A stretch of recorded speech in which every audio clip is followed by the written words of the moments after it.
Welcome back to another episode of How Did They Grow? I created this podcast because I wanted you to learn how other coaches, freelancers, service providers, and course sellers are growing their business, landing 10 to 20 new clients every single month, paying them 50, 100, 200K months. See, if they've done it, you can too. And that's just the reality. And I want you to listen to these podcasts to understand what strategies are they using, what techniques are they exploring, because it's in these gems that you can apply it to your business and actually scale things up. When you're ready and you feel like you actually want to learn practical, proven methodologies, or even you want to hire a team that can build you a profitable personal brand, book in a chat with our team because we can guarantee you go viral and guarantee you get clients for your business.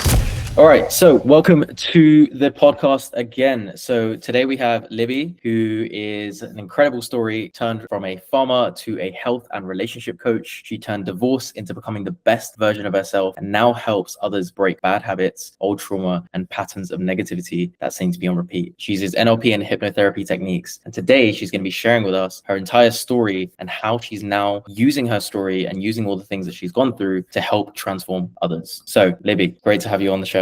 Thank you, Akash. Nice to meet you. So Libby, obviously you've gone through a lot. I want to start there. I really want to dive into your story a little bit. I'm sure there are many listeners and viewers out there who can relate. So can you share kind of what was happening during that time of divorce? And what were you kind of thinking about in those moments that made you think, I want to turn this into the best thing that can happen to me, as opposed to let me go down another route? Yeah, that's a good question, because if you'd asked me 10 years ago if I would be a life coach or relationship coach, I would have laughed, because my life, I grew up on a farm. I was in the outback of Australia. I ended up, I went to boarding school because I lived remotely. And then I ended up marrying a farmer, and I always worked in the outback. I worked with horses, cattle, sheep, cropping. I always had dogs, and I was very much an outdoorsy and outback, country person. And so when my husband told me our relationship was over, which was all very sudden for me, so it was a shock, basically a shock divorce. It was one of those things. We got on really, really well. We have 3 little kids. My youngest kid was only 1.5, and he was like, I'm done. And I was like, what does that mean?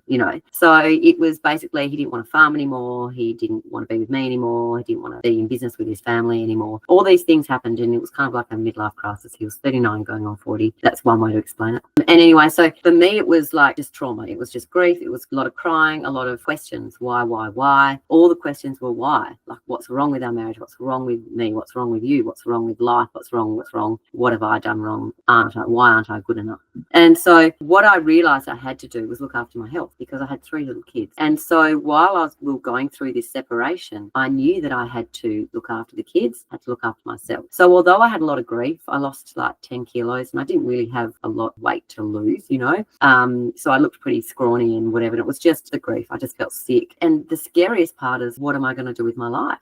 I didn't have a lot of superannuation or anything, because I'd been we were farming together, and we, all this sort of stuff. So it wasn't like I was working out of the business. I was working in the business and looking after the kids in the home and working within the business. So there wasn't that kind of, I can just go back and be a lawyer, or go back and be a doctor or a nurse or whatever. It was like, what am I going to do? I've always been a farmer in some way. And because I had kids, I couldn't just go back to working for someone else. I couldn't just run away up north to a cattle station and go, now I'm going to farm, because I had kids that needed to see their dad, needed to, So I moved to coastal town in southwestern Australia, if anyone has heard of the Margaret River region, down there. And because I knew that I could kind of incorporate still being in the country, because I didn't want to move to the city. And when I moved, I really didn't know what I wanted to do. And I spent the first sort of year just coping, basically, just like, how do I survive this? And the lifestyle changed. Like, I didn't just lose my husband, I lost my farm, I lost the community, I lost most of my animals. I took 1 dog and 1 horse with me, do you know what I mean, out of everything. And it was like I lost this sole sense of identity that I had, because that's what I was. And for me, it was like, I need to stay happy.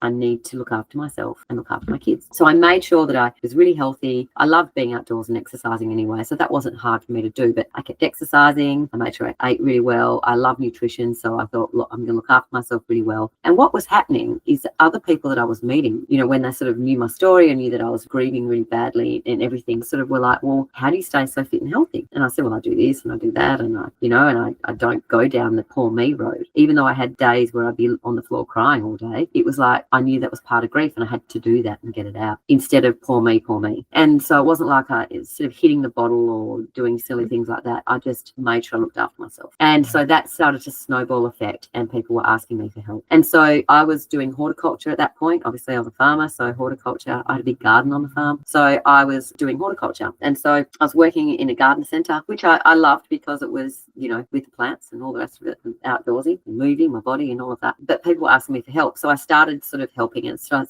it was actually my gynecologist. I was in there having an appointment and he said to me, "You're the health coach, aren't you? I've just been overseas travelling and I put on a few kilos and stuff and I need to lose some weight. Can you help me out?" And I was like, yeah. I just said straight away, yeah, I'm your health coach. I'll be your health coach. And I wasn't a health coach. Yeah. And so that got me thinking, shit, why aren't I doing this? Yeah. And so then I looked into the study and I started doing the study and all of these things. And I've just slowly gone down that line. I was certified in health and life coaching. And then I did youth mentoring, NLP, master NLP and hypnosis. And I'm actually about to do a couple more courses now. So I'm always trying to expand and get better at what I do and just not play the victim to my circumstance and instead go, this is where I am. How do I want my life to look? And so take the bull by the horns and try and get that life instead of going, oh me, what do I do now? And also a lot of the work, because I didn't have a degree. So when I got divorced, I was very much, well, how am I going to make money? Because I can work as a gardener for $30 an hour for the next 10, 20 years and it'll still be $30 an hour. Do you know what I mean? So it was like, how am I going to keep supporting my family unless I can scale and grow and do something and use what I'm learning to help others and make money? Love it.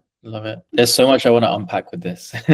It seems like throughout this entire kind of story that you've just mentioned, a lot of it's around the premise of grabbing the bull by the horns, right? It's very much like, let me just make it happen. Even when the doctor said like, you're a health coach, you were just like, yeah, I'm a health coach. I love that.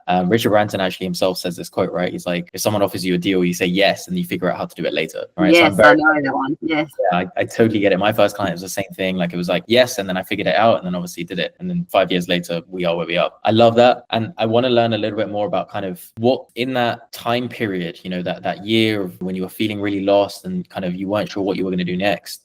What were you waking up and thinking about every day to keep you going? What was that? Were you visualizing a better future? Like what were you thinking about in those moments? Good question. God, I don't know if I can remember, but I do remember that every day I said to myself, because I was reading self-help books and things, and I said to myself, I'm just going to make sure that every day is a good day because I could get hit by a bus on the same day or something might go wrong with one of my children or, you know, you never know when you're going to die. So for me, it was like, wake up every day and make the most of the day. And I love exercising in the morning. Exercise always makes me feel happy. So my routine is that I get up and I exercise. And it's been like that for a very long time. And that gets the endorphins going, gets everything feeling good. It makes you want to eat healthy, all of those things. So yeah, getting up every day and going, well, there's no point moping around and feeling sorry for myself. The sun is shining. The beach is calling. What is there that's so bad about my situation? And I sometimes, if I do feel sorry for myself or whatever, or get angry about my situation, I would, and I still do, think about those that have less. I mean, there's people at war. They have nothing. They can barely survive. There's people out there that are homeless. There's people out there that just so many problems and they can't seem to overcome them. So for me to go through a divorce seems like nothing. It really compared to what a lot of other people are going to. So I would sort of just say to myself when on days where I was feeling sorry for myself, and I still do if I start feeling sorry for myself, I just say, hey, look at my life. And I go through and I name 3 things that I'm grateful for. And so every day I exercise and name something that I'm grateful for. And it might just be the sunrise as I'm exercising, or it might be the sunset, or the fact that we can just go to the beach every day if we want to. It's one of those things that where I live and how I live, I've got to be grateful for that. And so don't be a victim to my own circumstances and actually be grateful for what I've got. That's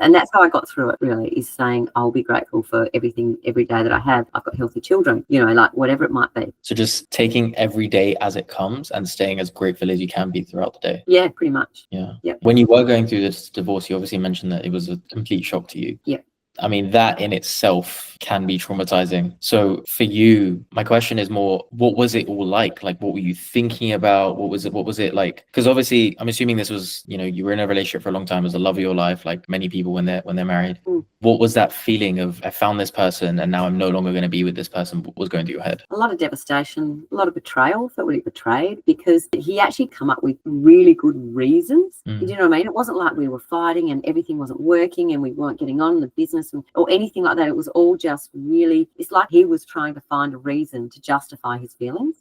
So he would come up with the dumbest reasons. And I'd be like, that's it. Like, we have a hot family, a farm together. This is marriage. We've got to try. And you're coming up with silly little reasons like that, which are just like weird little things. And what I realize now, and why I do relationship coaching, is that he was just trying to justify why he felt the way he did. He didn't actually know why he felt like he did. And a lot of people don't. And what it is it comes down to being unsatisfied within themselves and then trying to understand why, and then becoming negative towards others, and all the little silly things that happen along the way, the resentment builds. And if we don't resolve those little things along the way, and we just keep saying we're fine and happy and all of those, you can only believe what someone tells you, even if you get a gut feeling that it might not be. So along the way, he's a very positive person. He's always very like, he was like the rock. If you want something done, ask him. He's one of those guys. And I remember him saying once that, so a member of his family was diagnosed with depression, and he got angry about it. He was like, no, depression's just a weakness. It's like, so there was that. And I was like trying to explain to him that it wasn't. And I remember when we went through this divorce, I just remember back to that conversation and thinking, okay, so he's blaming everything externally for what's going on in him. And so then the more he looks at me negatively, the more resentment he's built. So I've gone from being up here on the pedestal to down here because little things along the way he's holding on to resentment for. And so I know that now.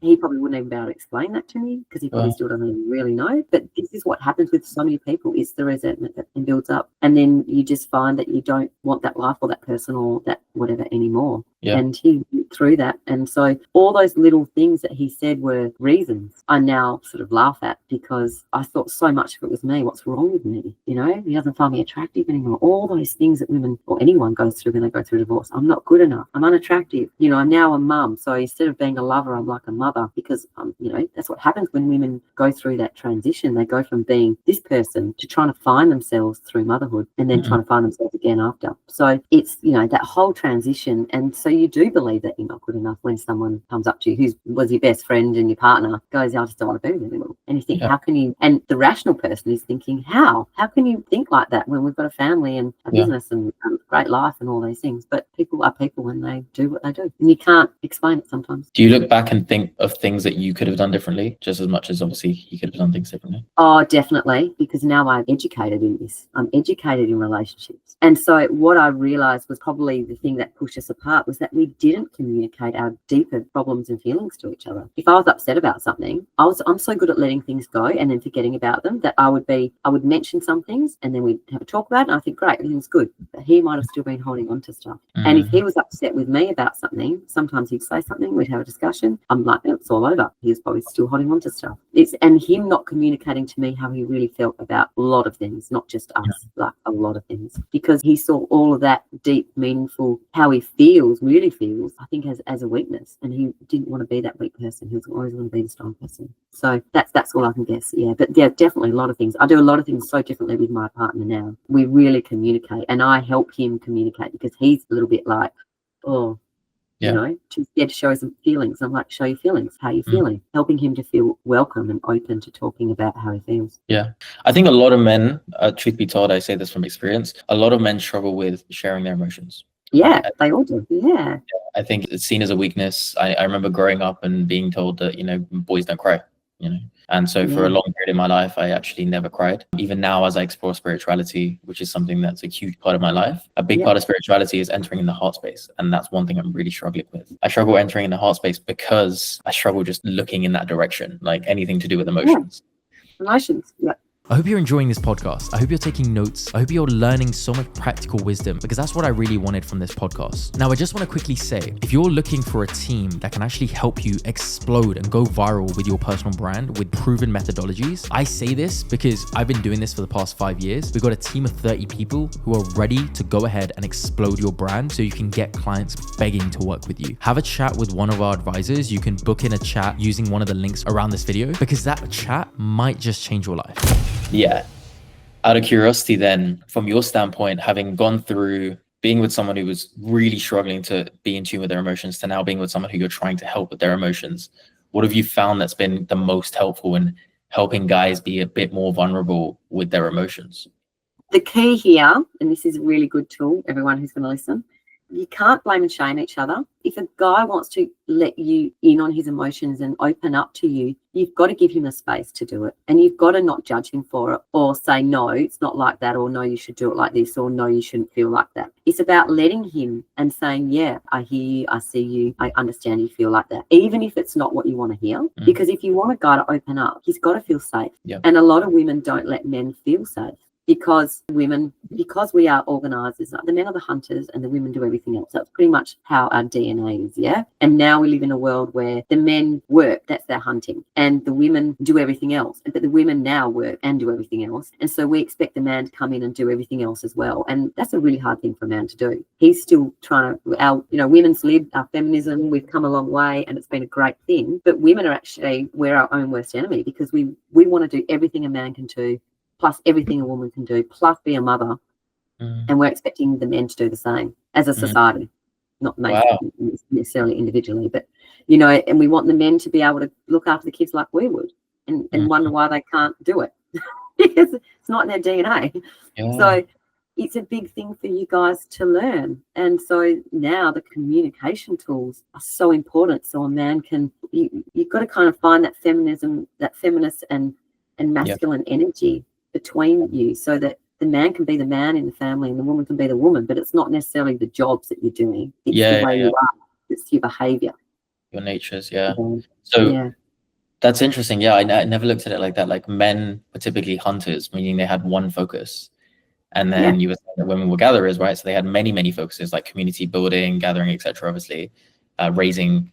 And so we're expecting men to basically do that in terms of the way they are today, in terms of sharing their emotions, being there with the kids, etc. But according to their DNA, they are typically just hunters focusing on one thing. And so we're having to find that. And so you're saying communication is a tool that can enable for men to be able to do that, to be able to, share their emotions and be a bit more vulnerable. Yeah, definitely. So it's the way you speak to each other. It's the way you are with each other. And women spend so much time in their masculine now because we're working all the time as well. And we're organising, and that's in our masculine. So we don't spend a lot of time just being in our feminine, which is what's really attractive to a man. And, for a man to be in his masculine, he's, out there digging holes in the garden and being, doing the manly stuff, whatever it might be, working, he's in his masculine a lot. For him to come into his feminine is when he's sharing his emotions. And so that's really hard for a man to do, because most men were brought up to, as you said, don't cry. Don't cry, mate. Do you think men need both? They need to be in their feminine at certain times, they need to be in their masculine at certain times, or do you think it's just kind of the way society is? I think the younger generation of men are definitely a lot more in their feminine. They are, they're learning to, my kids, my youngest girl she's 13. So the boys in her class, by the time they're in their 20s, I already see it now with the younger generation. There's a lot of guys in their 20s and stuff who are a lot more hands-on as far as doing naturally feminine jobs and things like that, and talking. Like my 18-year-old teenager, she goes out, right, and I'm like, don't you think you should wear a bra under that, because you can, she's like, no, I can wear whatever I want, like, we are free to wear what we want. I'm like, I know, but you're going to get men staring at you. She goes, but they shouldn't be staring at me, because it's my body and they shouldn't look at it. I'm like, yeah, you don't get it, they're still going to look at you. But what I notice is the boys her age don't. It's the older men. Look, boys her age, that's just what they all do. That's just normal for them to see girls like that, and knowing it's their body, and it's not that they don't look, it's just that they don't look, and like the older men walk past with their eyes hanging out and their tongues hanging out, whereas the young men, it's just like there's another girl without a bra on. Well, who cares? It doesn't matter. It means nothing to them. So I think there's a lot of change coming in that regard, but then it's just still the communication thing. The younger generation are better at it than the older generation are, for sure. What's your advice for couples who are newlywed? Actually, my advice for couples who are newlywed is get some help now. That is actually my advice, because when you're newlywed, you're still in that bubble and you think everything's going to work out. Trust me, when your kids come along, you've got a mortgage, you've got all these things, people change. People always change and grow. And if you're not growing and changing together, then you start getting a rift, and that's when resentment starts to come in. And, women change when they have children, and men really struggle with that. and we forget Mhm. about the men. You know, the men are struggling just as much as the women. Wow. But then the women can't cope, so then they put all the pressure on the men. I know so many people like in their 30s and early 40s who are, you know, once they've had their kids and their kids are really little, they break up and they've only been married for like 5 or 6 or 7 years, or together for 10 years. So the longevity of marriage is not lasting because people can't cope, because the pressures, the financial pressures these days are huge. And then the pressure for women to be doing everything, and then the pressure for men to be doing everything. And people just can't, if they're not growing together. So I honestly, the newlyweds, get the help now, learn how to use the communication tools, learn how, understand what resentment does, understand expectations and how to let go of a lot of them, understand that you're both going to change, and you need to talk more about changing together and growing together. Definitely. So you think growth should be kind of a guiding pillar to the Yeah. relationship? Yeah. Yeah, You definitely. both should be Yeah. growing together. You both should be Yeah. evolving together. Yeah. Especially emotionally. I mean, emotional maturity comes with experience, I feel. And, you know, for people like us who are coaches, we learn it as well as experience it. And as we get older and wiser, it becomes more natural. I know a lot of men, especially, you know, in their 40s and 50s, actually even older, who act like children when they're upset about something, and fly off the handle. Like, they're not setting a good example for their children to Yeah. be able to grow up and be emotionally mature when they act like a 2-year-old every time something doesn't go their way. So just learning that emotional maturity, and the same with women. You know, with our moods, obviously with our hormones and things, we go up and down a lot more. Our brains are wired so differently to men's, and we've got 100 things going on in our head at once. So just learning how to control your emotions, definitely feel them, but control the way you behave around them. That's the important thing. What's the best piece of advice that you've given to a woman who's just entered into a relationship? To be themselves and not try and over impress, and just let the relationship take its course, because a lot of women that I help have been divorced, or, you know, or going through motherhood, or their relationships falling apart. So if there's someone that's entering a relationship, especially if they've had heartbreak, and I know you told me you've had heartbreak, it's about letting yourself open up again. And if it doesn't work out, that's okay. Because if you keep shutting yourself out from people, you're never going to let anyone in properly, and you're always going to be worried that they're going to leave you. So a lot of people will leave the relationship before they get dumped because of that fear of being dumped. They don't want to go through that pain. I know one girl who, she said to me the other day, I just don't feel anything. Like, I don't know if I want to be in this relationship. I don't feel anything. But then she becomes so numb from her marriage, she doesn't know how to feel anything. So she needs to go and find herself again and find how to feel again and let those emotions out. She's stuffed them so far down, sitting down in her big toe. You know, they're not up here ready to come out. So, you know, you can feel nothing and just go, I don't, yeah. And what advice would you give to a man getting into a relationship, any relationship? Oh, so many things. Basically, to try and understand, to open up, and also help your partner, female partner, to open up if you're willing to open up, because there's a lot of women that are shut down now, especially if they've been hurt a lot. So to be able to understand that you can open up and feel the emotions and talk about them instead of behaving like a child when you get upset. So just to be able to say, be vulnerable, basically. It's scary for a lot of men to be vulnerable, but it's actually really attractive to a woman. And it helps the woman to feel safe, because they know that then they can be vulnerable as well. Being open with emotions. Okay. Yeah, I get it. Yeah. You look scared. I think my thing is whenever I'm attempting to be vulnerable, I will do it in a way where I'm quite explicit with what the goal is in doing this. So I'll be quite clear, like, look, it's important for us to talk about this because of XYZ, and if we don't, here's what could potentially happen. And then obviously it creates this space of like, okay, let's discuss it. Yeah. I think a lot of men today, when they hear vulnerability, they think like they just need to stand crying in front of a woman. And I don't think that's what vulnerability is. I think vulnerability is being able to create a space where you can openly discuss where things are at. And I think masculinity comes within that, when you can say there's a purpose behind this. So I'm not just going into a random spit with my partner and just getting upset and angry and crying, whatever, for the sake of it. I'm not being an emotional mess. I'm being very intentional with why I'm discussing this because there's a purpose behind it. And I think that's where the masculinity comes within vulnerability. Definitely. So, well said. A lot of men are going to hear what you just said. You said that really well. Well done. Because that's what it is. Yeah, look at you guys. Relationship coach.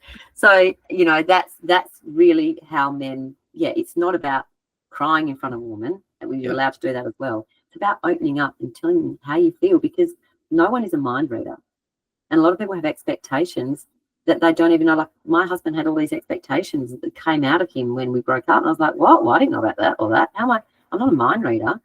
And his expectations were the world he created that he thought it would be in his mind. You know, he thought, you know, in 10 years' time or whatever, we'd be like this, and our family would be like this, and our farm would be like this now. And so he created this world that he wanted, but no one else knew about it. Yeah. You know, so creating that safe space, as you say, to be vulnerable and open up, and to say, yeah, we need to talk about something, and actually have the hard conversations without yelling and screaming, because that just is a power struggle. That doesn't solve anything. It's just a power struggle. Oh yeah, for sure. It becomes an ego game at that point, right? Yeah.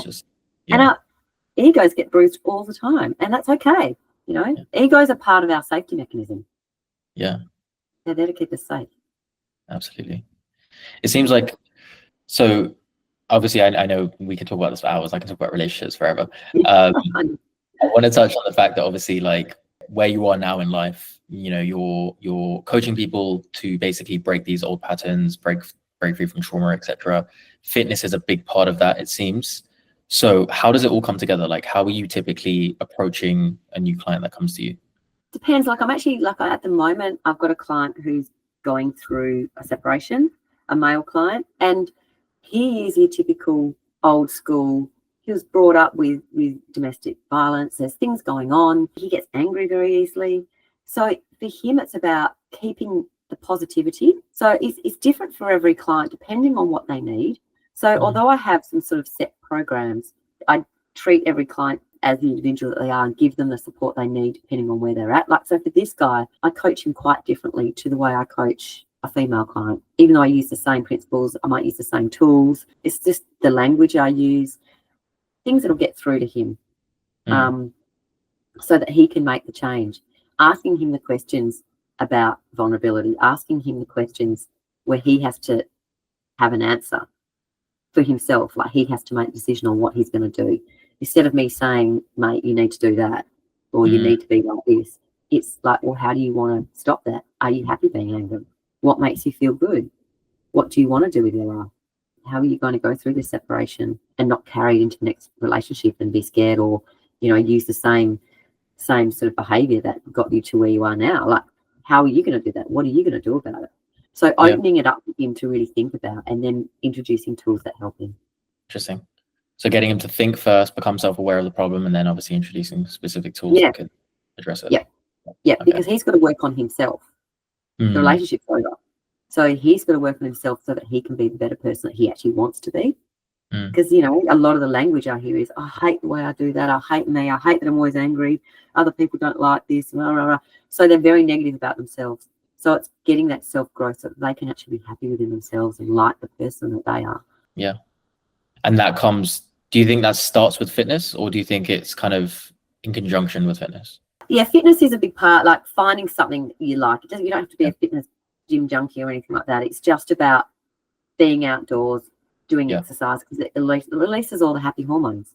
So when you're feeling down and you've got quite a negative attitude, starting to exercise helps to make you feel better. And it's, I mean, we all know it's one of the best medicines for depression, one of the best medicines for staying healthy physically. So it's not about over-exercising or going nuts or turning into a gym junkie or whatever. It's just about finding some exercise that you like, do stuff. He actually likes, you know, some of those martial arts sports, so it's like, go and start doing that again. Go for walks on the beach, whatever it is, go fishing. You know, it's whatever it is that makes you feel good about yourself and helps you get into that zen and helps increase those happy hormones, endorphins. Amazing. Yeah, no, for me, when I went through my heartbreak, it was very much like just get in the gym. Like, it was the only kind of happiness I was getting, you know, coming out of the gym, being fueled with endorphins and all this like happy hormones. I was feeling great. It was like the kind of the thing that was getting me through it, basically. at the same time, obviously chasing a goal and being committed to a goal, like that in itself was keeping me focused, etc. So I definitely see it. Definitely. And for me, it was running because I was on a farm and I love to run. So I was running, and then I set myself challenges. I was like, well, okay, now I'm going to run further, and now I'm going to go and run in that event, and now I'm going to go and do a half marathon. So it was giving myself things to sort of focus on as well. Yeah. And that really helps. Yeah. I love goal setting. The reason I love goal setting is because there are two things that come out of it. Either you realize that you can do more than you're capable of, or you get the happiness from achieving the goal. But either way, it's a win-win. It's a win-win. Yeah, exactly. And in that taking place, your subconscious is being rewired because you're suddenly realizing that I am better. Like either way, like I'm better either if I can do more than I'm capable of, or I'm better because I actually achieved that goal. So either way, I'm better. And I just think that is like the best medicine you can give to your subconscious, So Definitely. I'm a big fan. And that's rewiring the brain. And same with the habits. So how you asked me about what I did every day to stay positive. I'd get up and I'd exercise and I'd be grateful for something every day. And so that, I was rewiring the brain so that I would actually wake up happy, even though I was going through, what I was going through. Quite often I would just wake up and I'd feel really good because my body was like, we're going to exercise, we're going to be grateful. And so definitely that having that sort of attitude and doing something, it does rewire the brain, yes. That's interesting. I'd be interested to see if I wrote down 3 things I'm grateful for every day for the next 365 days, how my mind would default thereafter. Like what would my mind naturally default to this time next year if I had been doing that every day for a year? I'd be interested to see that because it seems like it would rewire itself to just naturally be grateful. Yeah, that's right. And I think that's what my brain has done. So if I actually wake up and I feel grumpy or I have a day where I'm really struggling, I just go through I take the dog for a walk or something and I go through what am I grateful for? Look where I live. Look at the, I'm grateful for my dog. I'm grateful for my kids. I've got 3 kids that are alive. Woohoo! Go me, good parent. It's just things like that. It's just the little things. It's being in nature. If I just go out in nature, I feel better and I think, what am I worried about? There's people dying in wars. Suck it up. Stop being a fuckhead. Like, don't be a dick, basically. Just go and help yourself to be a better person. And it works every time. Love it. I want to talk about the business side of things. So obviously you've been a coach for how long now? It's been 5 years, I think. 5 years. Okay. So run me through what that's been like. Like, how did you get your first client? How are you typically now getting clients? Like, what's it looking like? Yeah, I got my first client. I think my first client was a lady that I worked with in horticulture who kept telling me she wanted to lose weight. And then I got a few more from that. And then I haven't got a lot of clients from social media. My social media is not great, as you know. It's one of those things that for me, podcasts, I've definitely got some clients from podcasts. And I've been on a lot of rural podcasts, so farming podcasts. And for some reason, my divorce story, rural divorce, has hit a lot of people. And so for that, then I got talks, I've run a few workshops in rural places. So most of my clients are online because they're all around Australia. And it's basically come from word of mouth or from being on a podcast or doing a talk somewhere and someone's then gone, yep, I need your help. I've had a few from social media that have been following me for a while and then go, right, now I'm ready, because that's the thing with clients, it's when they're ready.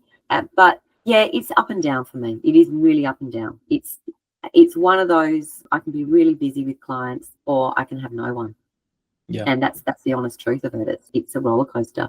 I do have an online program, which I'm super, super proud of, and I think is bloody amazing on relationships because it's got content in it that I've seen other people's, and it's mine's so much more action focused on yourself and rewiring that brain with the questions you ask yourself and things like that, that I feel it's not just telling you what to do, like a lot of relationship programs where they just tell you what to do and then you're meant to go off with your partner and do them. It's actually action focused on yourself and your thought processes. And I think that's amazing, but I haven't marketed that very well, so I haven't had a lot of buyers, but, maybe one day I will. So for me, yeah, it is up and down, but every time I've got a new client, when I get off to you today, I've got a brand new client starting at 4:30, so I said keep another time. When I get a brand new client, I just love that first initial process of, right, what is it you want with your life? How do you, and, and she's a rural client that saw me at a talk in Tasmania that I did. And she, that was nearly a year ago. Now she's on board. Yeah. So, Amazing. and I've had a few from that like that. So I think it is just keeping up doing things. I'm obviously not doing enough because I'm not making hundreds of thousands of dollars, but I'm really proud of what I do. And I would like to be making hundreds of thousands of dollars. At the moment, I'm not. But I'm really proud of every person that I help and everything that I do, that if I know it's helping someone. So I'll just keep plugging away. Yeah. What do you think is missing right now to get you to that position where you can help more people and you can work with more new clients, hit those 100K? If I'm going to be honest, marketing, like spending lots of money on marketing to get lots of stuff out there. I don't do it. I spend a bit of money on marketing here and there because everything's so up and down, and I need to feed my family and do these other things. So the money coming in generally goes out. So it is basically probably marketing my online course really well. So I've got that passive income coming in all the time. I'm clearly not doing that very well, and I'll be honest about that. I know I'm a really good coach because of the results that my clients have. I can always be better. Always be better. I can be a Tony Robbins hopefully soon. It's getting known and people going, yes, I want to use you. Yeah. That's the hard part, I suppose. Yeah. What are things that you've tried so far that have worked for you when it comes to marketing? Being on the right podcast. I don't know whether this is the right podcast or not, but this is just something more to do with, I thought this was interesting and what you were doing was really interesting. So, but for me, like being on some of those rural podcasts, because those women and men out there who need help understand, like they resonate with me and I resonate with them because I've always been a farmer. So I get their lifestyle. So most of my clients have come from those rural podcasts. And then locally, it's from doing a talk or, a workshop or doing helping someone and then them recommending me to someone else. Yeah. Yeah. So it seems like a lot of it's just ways that you can amplify your story and be in front of the right person when sharing your story. Yeah. Yes. Yeah. Pretty So much.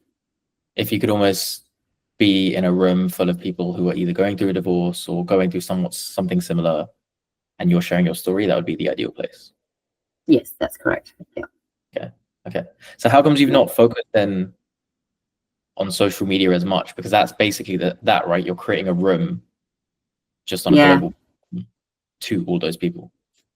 I think that I would make up a video and then I go, oh, that sucks, and I wouldn't put it on. I think it's just that kind of thing.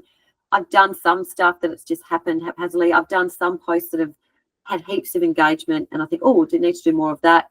But then I do another one that's similar and it's like no engagement and I'm like, okay. So I don't know. I think the thing about divorce too is there's so much negativity that surrounds it, and you have to be very careful that you don't drag people into the negative side of it when you're telling your story. Yep. Like there's other people that I follow and a lot of their stories definitely about how they overcame something and whatever. But and I am an oversharer, but they overshare to a point where you just start going like this, scrolling past them and going, I can't be bothered reading your 10-page thing about how you are suddenly amazing and you weren't, kind of thing. I think for me personally, I get bored of that, maybe because I think I'm probably really good at helping people overcome their problems, but when my problem is probably my marketing, that's probably my biggest roadblock. And so because maybe I shouldn't look at anyone at all on social media. Maybe I shouldn't follow one person, because if I don't see any other content, maybe my content would be better because I'm not seeing other people and going, oh God, I'm so sick of that. I'm so sick of that. Seeing that, and especially seeing so much stuff for coaches that just pops up all the time. It's go away. Yeah.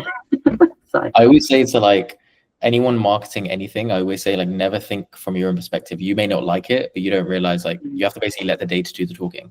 So you'll typically not like it because you're seeing so much of it because you're in that space.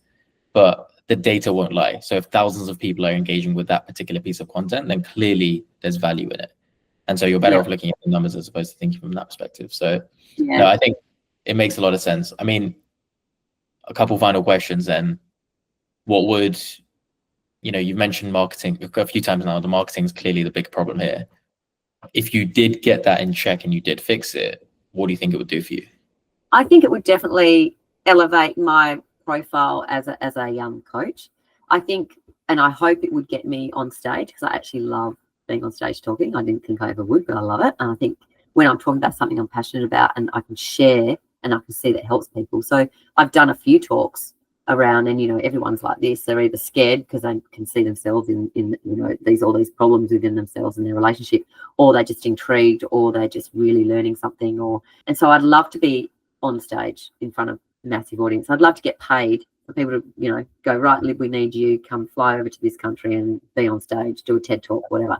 I would love that.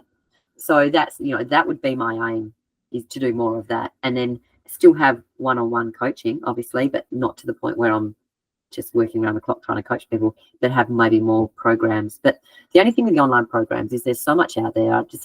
People get so much more out of one-on-one coaching if you actually want to really help someone. So the online program I've got at the moment, I absolutely love, and I would love for that to go viral because I think it would really help a lot of people. But yeah, other than that, I'd love to just be on stage. I think it's great fun for some strange reason. Yeah, no, I think like I'm the same. Like I love being on stage. I recently did a talk at Mind Valley and I loved it.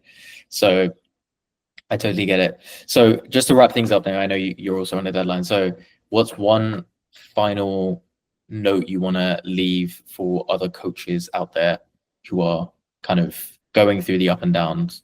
Some months amazing, some months not so amazing. My note would be just believe in what you do and keep going. And if you can afford it, spend the money on some marketing. If you want to do your own PR as well, like as much PR as you can. Like I've just messaged a local school this morning, someone who's on the council, and said, look, I really want to talk on relationships for all the parents at the school. Can we get that happening next year? So it's about engaging with people, basically. I know a lot of successful coaches who don't even use social media, and they just engage with people. And I'm like, where and when do you get the time to be just out engaging with people? But they seem to get clients that way. I find that I'm rushing from one thing to the other, and I'm giving horsemanship lessons to people, and then I'm rushing off, and I come home and I've got a couple of clients, online, and then I rush out and I'm doing this, and then I'm helping my friend with their business, doing a few things for them here and there. So, and then I've got my kids. So I find that probably could put more time into it as well. So yeah, the time, and you just keep going. I say keep going because, I get a lot of traction sometimes, and it's just, you've got to keep going. Yeah. Amazing. If you love it. If you love what you do. Yeah, that's a key thing, right? Yeah. Oh, wow. I appreciate that. Thank you so much, Libby. I appreciate you coming on this podcast. No worries. It was lovely talking to you. Yeah, I think we've definitely covered a lot. I could honestly speak for hours about the relationship stuff, honestly, all day, every day. Yeah. But I know we're on a deadline, so I appreciate you coming on. And hopefully this was helpful to all the viewers and listeners. I really hope you enjoyed this podcast. I want you to go away and execute everything there is that you've learned. Now, one thing I will say is if you're in a position where you're ready to actually take things to another level, you want structured, clear guidance, you want a team that can actually help accelerate you, book in a chat with our advisors. Why? We can blow up your personal brand to attract clients begging to work with you. All you got to do is book in a chat with our advisors and we can help make it happen. Sound fair enough?